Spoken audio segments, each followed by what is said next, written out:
And we are going to go live on Instagram.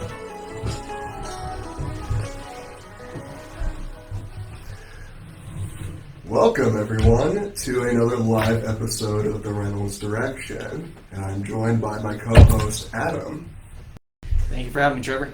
So today we're going to be talking about what the title describes, proper house showing etiquette.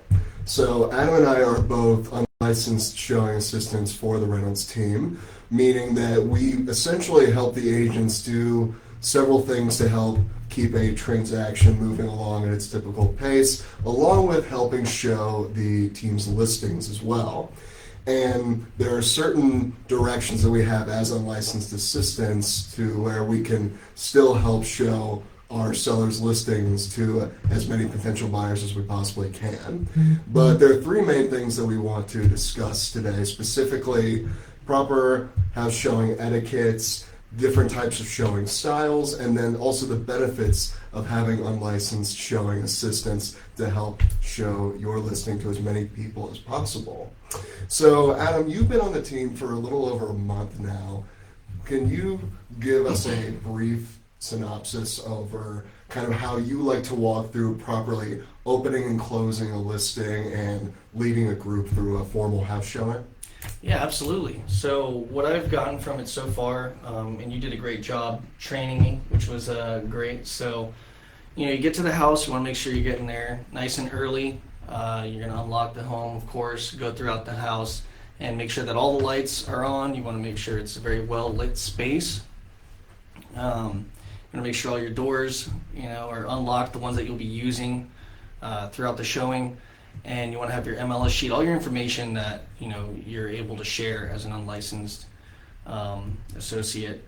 And then at that point, you wait for the buyer's agent or the agent to show up with the client.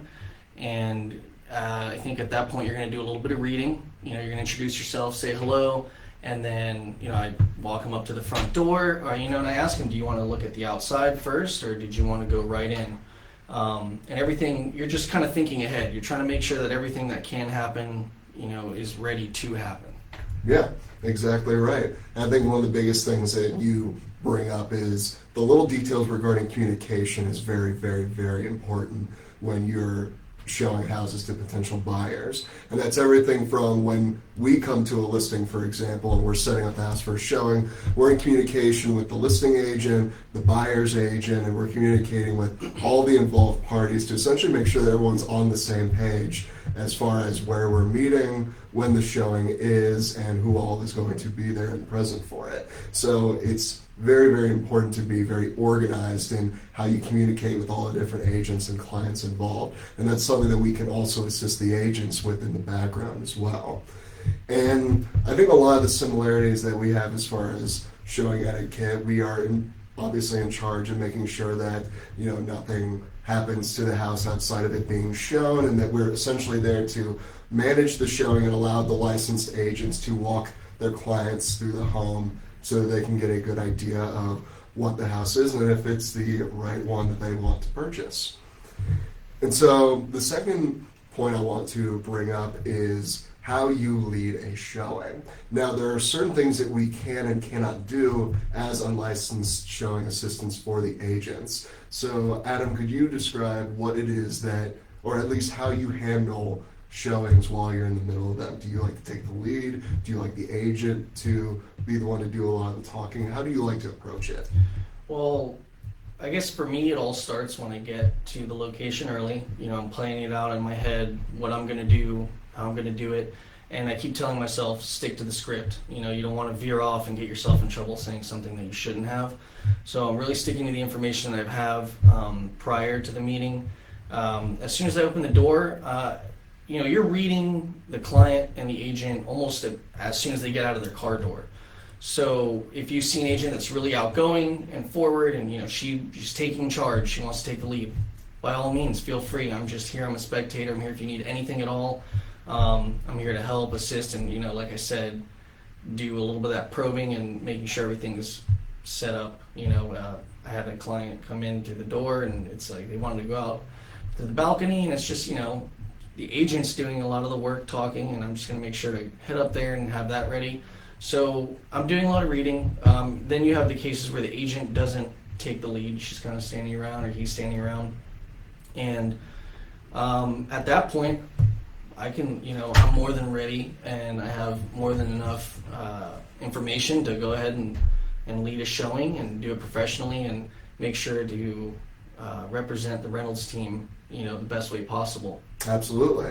And I think there are definitely different agent styles depending on, some agents like to be in the driver's seat, is what some agents and mentors have described it to us. They'll be in the driver's seat. They'll be the ones who want to lead the showings. They've done their research about the house beforehand. And, there's a baseline expectation for your realtor to go and do that beforehand. But, even then, you may still not be as familiar with the house as the listing agent is, or as the unlicensed assistant is, who's been showing it to several clients now at this point, probably.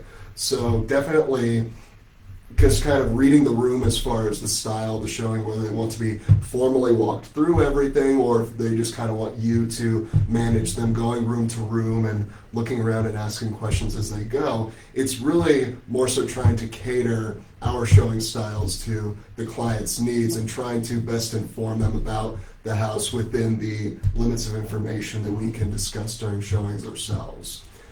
I was going to say, you also have to stay on your toes. I had an agent come in, and she was a driver, and she led, she was leading the tour at first, and then everyone dispersed. I was talking to you about that earlier. And just being ready for that situation, because you want that experience to be, a great one. You want people, it's supposed to be something fun. I still remember when I was a kid and my parents were looking for a home, and I mean, what can be more exciting than a new house, So you want it to be eventful. You want it to be something that they're going to remember and feel like it was worth their time. Yeah, absolutely. And the third thing I want to bring up is why having unlicensed assistants to help show your listings as a realtor is very crucial, especially in this current market.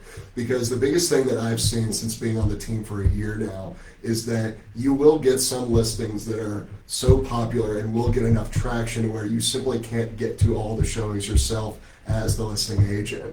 And especially if it's a listing where you must have someone, whether it's the listing agent or a representative of the team there to be there for the showing, it makes for a scheduling conflict with a lot of other agents and firms if the sole listing agent cannot be there to show the home themselves. So this is definitely a situation where, even if we're not licensed to fully discuss, the different dynamics of the home and different points of information about it, you at least have an assistant who's there to open and close the door, make sure the house is in good, clean condition, and be able to guide potential buyers through the home.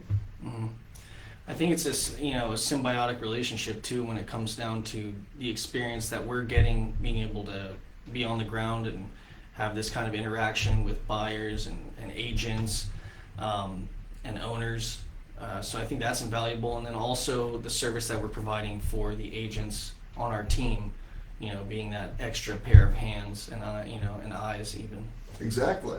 And there's a ton of information that you can get as far as feedback from buyers and different concerns and questions about the property that you can get during a showing or later on that can be passed on to the listing agent from us. And this is one of the biggest points that we like to talk about when we're discussing listing your home with clients, is that agents like to point out that when you're signing on to work with one of them, you're not just working with the agent, you're working with the team as a whole. And that means you're working with me, you're working with Adam, you're working with our listings manager, our office manager, and our marketing director, and our whole team as a whole. Yeah. And so that's a very big thing to know, that you don't just have one agent who's representing you and leading you in selling or buying your next home. You have a whole team right behind you ready to help you with any transaction needs that you have. And so that is a brief synopsis of our role in showing houses and the proper etiquette that we like to provide with all of our clients' needs. So Adam, thank you for being on the show again. Thanks for having me, Trevor. Always great discussing things with you, and we will see you on the next live episode of the Reynolds Direction. So I will be signing